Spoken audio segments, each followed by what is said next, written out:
Olá, queridos, a paz do Senhor, tudo bem?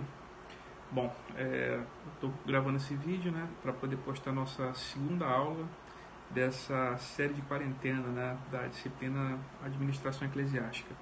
Bom, louvado seja Deus pela internet, graças a ela a gente consegue se comunicar de alguma maneira, né? Repito o que eu disse no vídeo passado, para mim é mais complicado porque não sendo possível essa nossa interação, a aula não fica exatamente do jeito que eu gostaria, tá? Fica um conteúdo, eu acho que um pouco mais frio, né? Falta aquela troca gostosa de sala de aula, mas enfim, é o que a gente tem para o momento e dessa maneira eu vou trabalhar e fazer aquilo que eu puder para a edificação dos irmãos, tá bom? A gente vai dar sequência aqui ao nosso conteúdo, tá? E eu espero muito que essa aula de hoje edifique a vida de vocês, tá? Embora essa disciplina, administração eclesiástica, seja de um conteúdo um pouquinho mais técnico, não tanto teológico, tá? Mas a gente entende que isso é necessário para que os irmãos e irmãs também possam exercer uma boa atividade, né, nas suas comunidades locais. Sem dúvida nenhuma, vários de vocês são obreiros. Eu acredito que na sala tenha algum pastor, dirigente de congregação também. Sempre é comum ter um dirigente entre os alunos, tá? E eu acredito que, independente do nível hierárquico que vocês atuem, cada um nas suas igrejas, o conteúdo ele vai servir a todos, tá? Agora, se você hoje é um membro, né? Eu acredito que Deus ele está já sacudindo a sua vida e te chamando para o ofício ministerial. Então, em breve, como diácono, como presbítero, evangelista, pastor, líder de departamento, em algum momento você vai servir o reino de Deus, vai servir a igreja e esse conteúdo vai ser essencial, tá bom? Então vamos lá. Hoje eu não vou usar tanto a apostila de vocês, na verdade eu estiquei uma frase, né, um conceito que está exposto na página 3. Então abra sua apostila na página 3, embora a gente não vá ficar muito tempo por lá, vamos ler um conceito que está exposto lá, tá bom? E em seguida eu vou tentar pormenorizar os assuntos que estão contidos dentro desse conceito, tá bom? E eu já preparei um material auxiliar que vai chegar no grupo de WhatsApp da turma, tá bom? Então, além dessa videoaula, vocês vão receber mais um material e tem um anexo que eu vou mandar junto para vocês, que é o exemplo de um organograma, tá legal? Então, em breve eu vou tocar nesse assunto aqui dentro do conteúdo, não sei se nesse vídeo ou um próximo também que eu vou gravar, tá? Mas vocês vão receber todo esse material e qualquer dúvida, sem dúvida, vocês podem entrar em contato comigo, tá bom? Então vamos lá, na apostila de vocês, página 3, tem um conceito de administração eclesiástica, tá? Eu vou ler na íntegra, conforme está escrito na apostila de vocês. Então vamos lá. Podemos conceituar a administração eclesiástica como sendo o processo de planejar, organizar, liderar e controlar o trabalho dos membros da organização, entre parênteses, igreja, e de usar todos os recursos disponíveis da organização para alcançar os objetivos definidos, tá? Então, essa é uma conceituação aplicada à administração eclesiástica, tá? Na apostila de vocês não está escrito a fonte, tá? De onde vem esse conceito, tá bom? Vocês vão notar que na apostila de vocês, igreja está entre parênteses, tá? Essa apostila ela não foi elaborada por mim e eu preciso explicar uma coisa aqui para vocês, tá? Principalmente porque esse vídeo vai para a internet e eu não posso dar mole com isso. A referência, tá? De onde saiu essa frase é de um livro de administração escrito por James Stoner e R. Freeman, tá? Depois vocês podem procurar esse livro em bibliotecas ou mesmo na internet, tá? É uma literatura específica, tá? de administração geral, administração de empresa, tá? Só que o conceito, ele se aplica muitíssimo bem à nossa realidade de administradores de igreja, tá? Líderes cristãos. Então, foi pensado um conceito, né? O autor dessa apostila, que eu não sei quem é, mas é o material da instituição, o autor pensou para cá esse conceito, tá? E eu estou trazendo para vocês quem são os autores desse conceito. Então, em cima desse conceito, a gente vai basear muito a nossa aula de hoje, tá? O conteúdo aqui dessa videoaula. Então, eu preciso explicar para vocês, dentro desse conceito, o que significa para nós o planejamento e aplicá-lo para a nossa atividade, a organização, liderança e controle, tá bom? Planejar, organizar, liderar e controlar. Isso vai ser imprescindível para quem vai exercer ou até mesmo para quem já exerce a atividade de administrador eclesiástico, tá? Seja como auxiliar de um pastor, tesoureiro da igreja, secretário, líder de departamento, obreiro, enfim, todo mundo em algum momento vai ter que se deparar com esse conteúdo, até porque, vocês já sabem, eu expliquei isso para vocês em aulas anteriores, a igreja ela é um organismo vivo, tá? Então, quem faz parte desse organismo, um membro desse organismo, ele não fica sem função. Então, em algum desse aspecto, seja no planejamento, na organização, na liderança, no controle, em algum deles você vai se identificar, ou como uma pessoa que já atua, ou como alguém que acha que tem mais habilidade ou um perfil mais adequado para poder atuar dentro de uma dessas atividades aqui. Tranquilo? Então vamos lá, começando a falar a respeito do planejamento, tá? Eu escrevi aqui, depois você vai ver no material adicional que eu vou mandar para vocês. Eu vou ler aqui na íntegra e depois a gente vai batendo um papo a respeito, tá bom? Vamos lá, planejamento. É o plano que se faz antes do exercício de uma tarefa, tá? A palavra planejamento, plano, não está distante do vocabulário de nenhum de vocês, né? Vocês sabem bem o que é planejar, sabem o que é fazer um plano. Então, veja bem, você tem uma atividade, você tem uma tarefa, você tem uma obra que precisa ser realizada. Plano é aquilo que você faz antes da execução da obra, tá legal? Digamos assim que, de uma maneira mais prática, o planejamento é quando você deixa de focar somente no resultado. O resultado você já pensou, você já sabe aonde você quer chegar, e você passa a focar no caminho para o resultado. Tá bom? Essa, digamos assim, em termos práticos, é talvez a melhor maneira, não o que eu estou dizendo, mas é uma maneira muito cabível e muito prática e simples de entender o que significa planejamento. Tá bom? Então, você já idealizou, você já sabe o que você quer. Agora, como que eu faço para chegar naquele objetivo? Então, antes de você começar propriamente a trabalhar, você vai se colocar para organizar o caminho pelo qual você vai trilhar e chegar naquele objetivo, tranquilo? Então, planejar não é decidir o que você vai fazer, tá? Algumas pessoas confundem o planejamento com aquele conceito, assim, aquela coisa da criatividade, né? Eu não consigo ser criativo para isso. Não, você planejar não exige exatamente criatividade, tá? Talvez essa parte criativa ela seja necessária para você idealizar algo, né? Você quer pensar lá na frente um resultado que você quer atingir, né? Agora, para poder chegar nesse resultado, o que você precisa mais do que criatividade, muito mais até, é disciplina, tá? E a disciplina, digamos, ela é o que sustenta a atividade do planejamento, assim como das demais, tá? Planejamento, organização, da própria liderança, o controle, tá bom? Então, você sabe onde quer chegar e vai ter que se planejar para que isso dê certo. Senão, obviamente, você se frustra.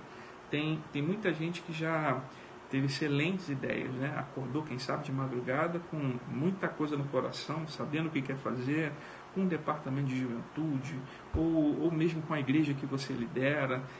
Você sabe o resultado, isso já está aqui dentro, né? O desafio é como é que eu faço para chegar lá. Então, eu quero citar um texto aqui da Palavra de Deus com vocês, que ajuda muito a gente a entender a necessidade de um bom planejamento. Então, abra sua Bíblia comigo, Evangelho de Jesus segundo Lucas, no capítulo 14, a partir do versículo 28. É um texto muito conhecido, então veja só. Pois qual de vós, querendo construir uma torre, não se assenta primeiro para calcular as despesas, para ver se tem como acabá-la?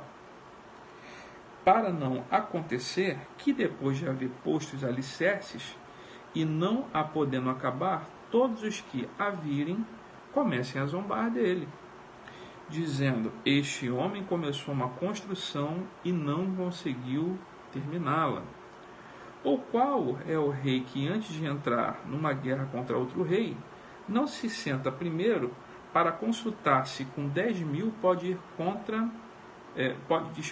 ir de encontro ao que vem contra ele com 20.000? Mas, pelo contrário, enquanto o outro ainda está longe, manda emissários e pede condições de paz. Tanto na construção quanto na guerra, o que a Bíblia está dizendo aqui através desses exemplos, né, é que é necessário que exista planejamento. É sentar, é calcular, é medir se o recurso que você tem é suficiente, tá? Isso está dentro daquilo que a gente chama de planejamento. Então vamos lá, eu enumerei para vocês 3 pontos muito importantes para quem vai começar a exercer essa função de planejamento, tá? Quem sabe você já faz isso, ou quem sabe você tem a dificuldade. Eu, dentre vários pontos, eu enumerei 3 que são essenciais, tá bom? Que vão te ajudar bastante. O primeiro ponto a respeito do planejamento é o planejamento financeiro, tá legal? Uma das partes assim mais importantes, está até dentro dessa palavra que nós demos aqui de exemplo.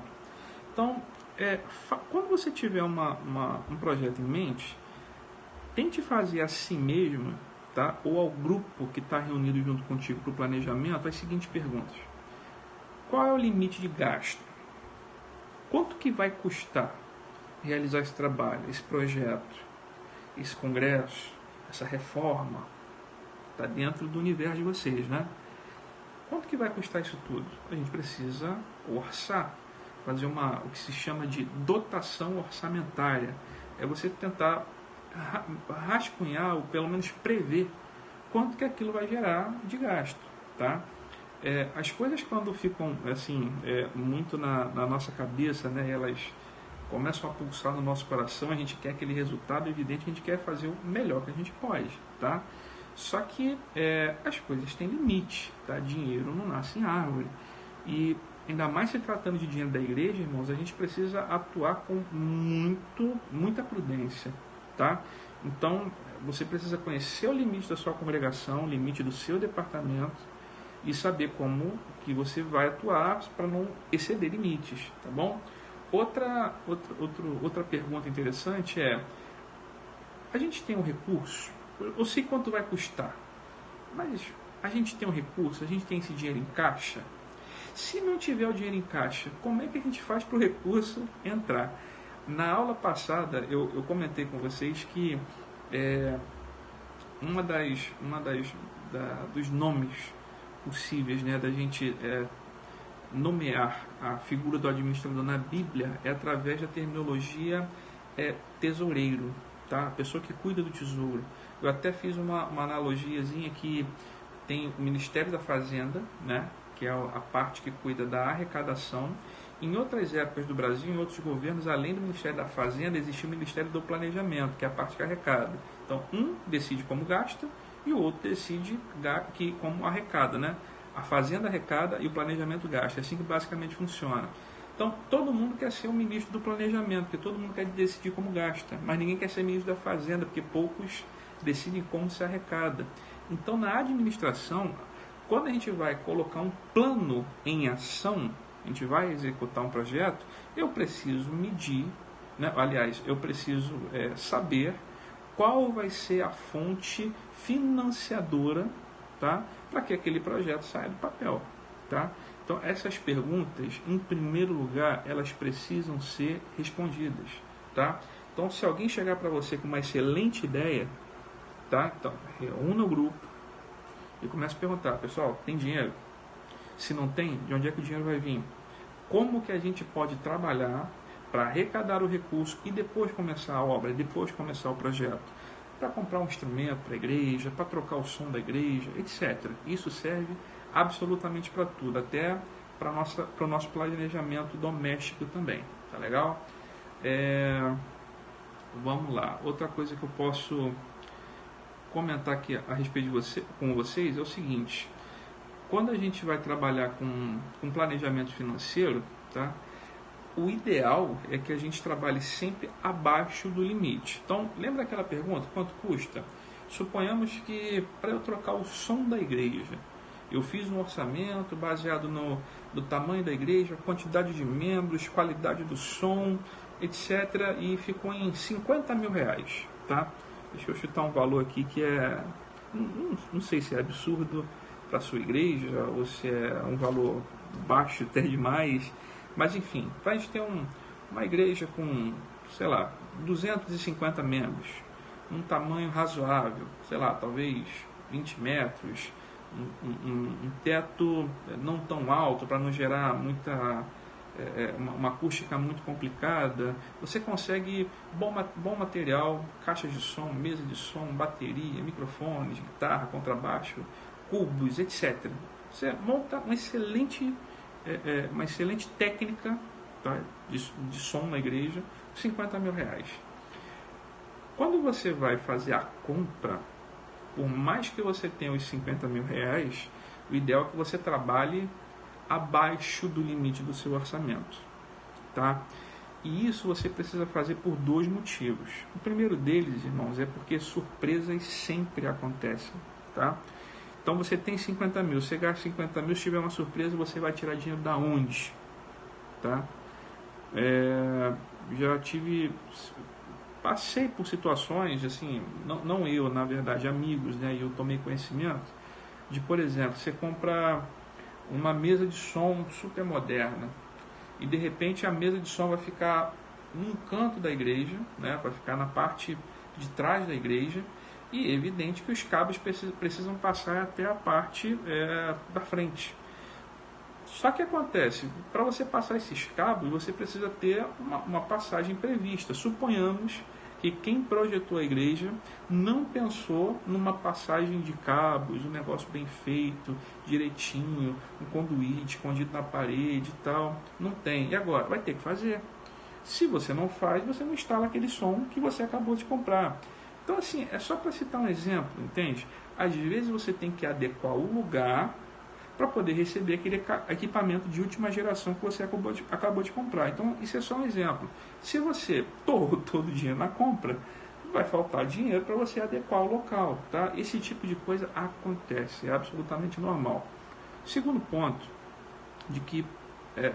do motivo que você não deve usar o orçamento que você tem no limite, é porque quando se trata de dinheiro de igreja, a gente está falando do dinheiro dos nossos irmãos, tá? São membros que eles devolvem a Deus através dos dízimos que ofertam, tá? E esse dinheiro, irmãos, precisa ser gerenciado com muita austeridade, tá? Austeridade é prudência, né? É você ter equilíbrio, é não usar de maneira, impensada, de maneira inoportuna, tá bom? Isso é um dinheiro que serve o reino de Deus, que serve a obra de Deus. E quem já teve essa experiência sabe que administrar um dinheiro que não é seu é comum, né? Que você perca um pouco o tino e você não administra aquele recurso assim com tanta austeridade, né? Enfim, com respeito devido ao dinheiro dos irmãos. Deus, ele abençoa, irmãos, a administração daquele que se planeja, daquele que é prudente, né? Tem um texto em 1 Samuel 18,14 que diz que Davi, ele agia com prudência e Deus era com ele, né? Então, vamos agir com prudência nesse aspecto do planejamento financeiro, tá legal? Então vamos lá. Segundo ponto que é importante você incluir nas etapas do seu planejamento é a questão do tempo, tá? E o tempo, ele você precisa administrar bem, principalmente por dois motivos, né? O primeiro é que o tempo ele é um recurso talvez dos mais valiosos, ele não volta, né? E também não para. Então, tempo perdido, irmãos, é um prejuízo irreparável, é um prejuízo enorme, tá legal? Outro ponto que você precisa pensar dentro do seu planejamento com relação ao tempo é porque, veja bem, as pessoas elas pecam muito quando elas, assim, elas têm uma meta, por exemplo, elas têm uma data de entrega para um trabalho, só que com o planejamento do tempo sendo mal feito, o que vai acarretar, o que pode acarretar na verdade, é da pessoa ter muito pouco tempo para muito trabalho para realizar. Se a pessoa tem pouco tempo e muito trabalho, o serviço vai ter que ser feito apressadamente. E tudo que é feito apressadamente gera margem para que as pessoas trabalhem com desleixo, sem capricho, tá? E esse é um problema seríssimo. Você já deve ter passado pela situação que é comum, muito normal, que é o seguinte: vai ter festa, vai ter congresso. Quando que o pessoal começa a ensaiar, a trabalhar, fazer cantina, buscar recurso e ver uniforme? É às vésperas, né? Você pode ser um líder muito diligente, muito preocupado, né, responsável, e você, sei lá, 2, 3 meses antes você diz para o seu grupo: olha, pessoal, separa um dinheiro para o uniforme, separa um dinheiro para a gente, sei lá, fazer o almoço de confraternização. As pessoas vão ficar com aquele recado, mas vão deixar para fazer a coisa no último momento, tá? Já que você é a pessoa que está planejando, que vai planejar um evento desse na sua igreja, né? Enfim, o que você precisa cuidar é para que dentro do tempo que você tem para trabalhar, que aquilo que foi combinado aconteça, tá bom? Então, se você tem 2 meses para arrecadar, né, você não tem que deixar com que essa arrecadação prevista chegue às vésperas, porque tem coisas que você precisa preparar com antecedência, tá bom?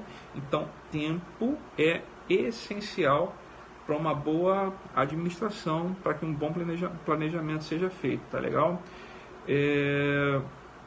Enfim, irmãos, falando sobre tempo, a necessidade mesmo é que você planejando bem o tempo para a execução de um trabalho, que você possa fazer bem feito. Afinal de contas, a gente está falando do reino de Deus, né? E não é bom que a gente se apresente a Deus uma oferta, um trabalho, alguma coisa que tenha aparência desleixada, sem capricho, tá bom?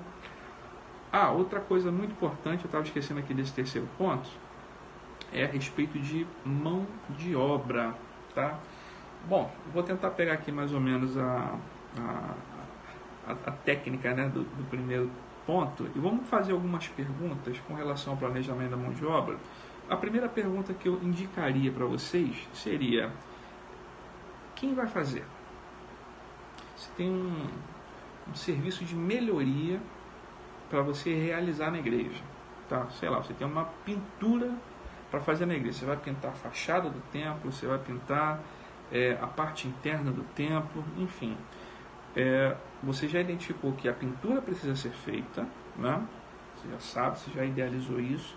Agora você precisa planejar. Você viu que tem dinheiro, né? Você quer pintar para a festa de aniversário da igreja. A festa vai acontecer, sei lá, daqui 3 meses. Então, tem tempo para pintar. Agora, com relação à mão de obra, a primeira pergunta que você faz é: quem vai fazer o serviço, tá? Irmãos, tem um negócio interessante com relação à igreja, que é comum que muitas pessoas tenham ideia para que outras pessoas façam. Eu penso o serviço, né? Eu identifico que tem que ser feito, eu penso o serviço, mas na hora fulano pode fazer, Beltrano pode fazer, tá? E não faz muito sentido, né, a gente ficar tendo ideia para poder botar outras pessoas para trabalhar, né?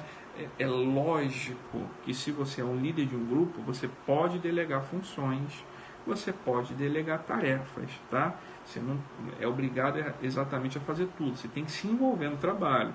Fazer, você pode dividir realmente as atividades, tá? Mas agora, você não pode simplesmente ter uma ideia e abandoná-la e largar ela a cargo de uma outra pessoa, resolver absolutamente tudo, tá? O Rick Warren, ele é um escritor famoso, pastor norte-americano, e ele ele escreve algo interessante num dos livros dele, que é o seguinte: para a pessoa que Deus dá a visão, ele também dá a missão, tá? Então, se você entende que alguma coisa na igreja precisa ser realizada, então você é o primeiro responsável por ela. Tem um exemplo que uma vez o pastor Santareno Augusto Miranda, ele é um pastor angolano, já erradicado no Brasil já há muitos anos, ele é de Curitiba, no Paraná. E eu estava assistindo uma palestra dele, e ele comentou que uma vez em Angola, um pastor, ele assumiu uma congregação, né, assumiu uma igreja, e todo pastor, né, quando ele vai assumir uma igreja, ele tem aquele período de adaptação, conhecendo os membros, vendo as necessidades, né, vendo os pontos positivos, os negativos e tentar equilibrar as coisas. Ele disse que assim que ele chegou, algumas pessoas vinham e falavam com ele, tipo, alguma coisa semelhante a isso: pastor, a nossa igreja precisa ter reunião de oração. O Senhor precisa colocar a igreja para orar, pastor. Aí o pastor disse: é verdade, então, já que você está me dando a ideia, você não falta no culto de hoje à noite. A pessoa: combinado, tudo bem, pastor.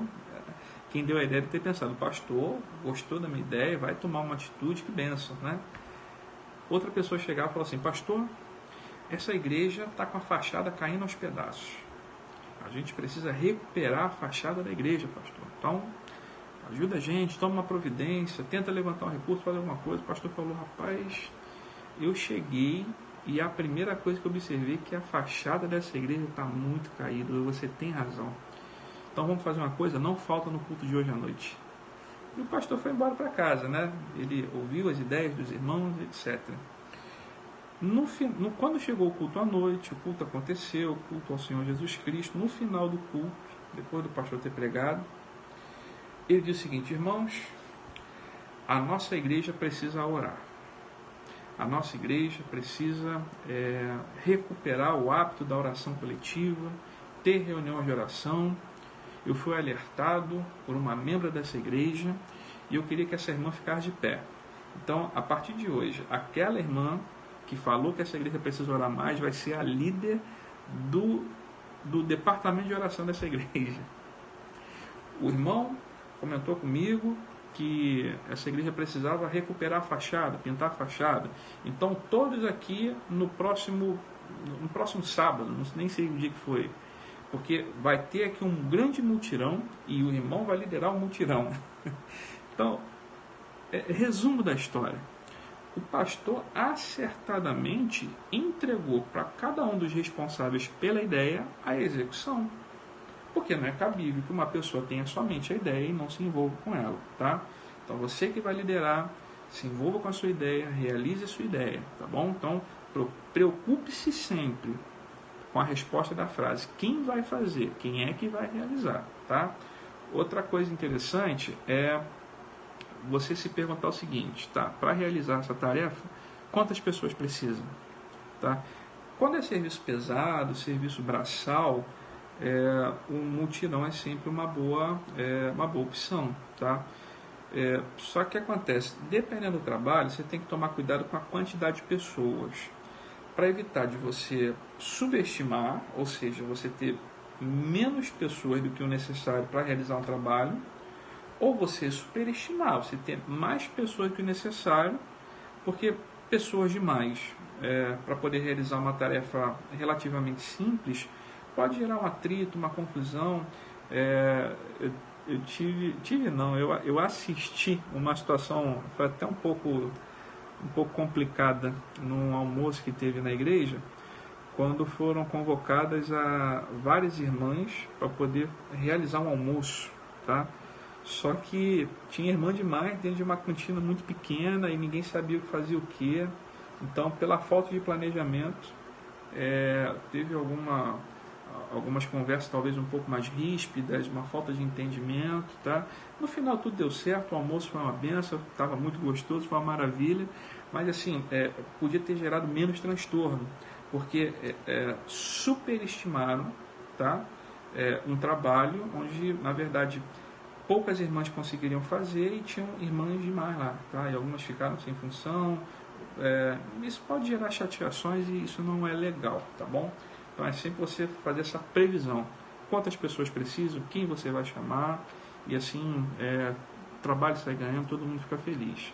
Em último lugar, você precisa perguntar o seguinte: será que não é preciso um especialista? Né? A gente tem quem faça na igreja,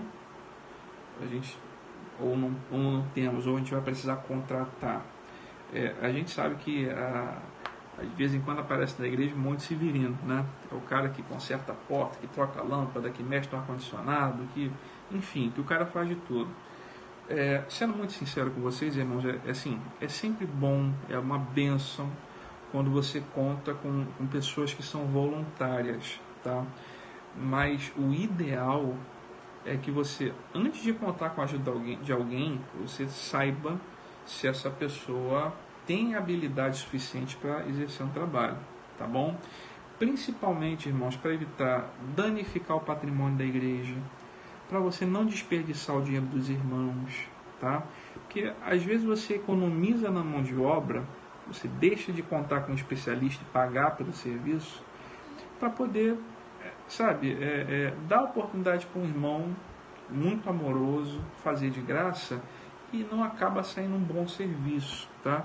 E isso pode chatear membros, pode chatear a liderança da igreja.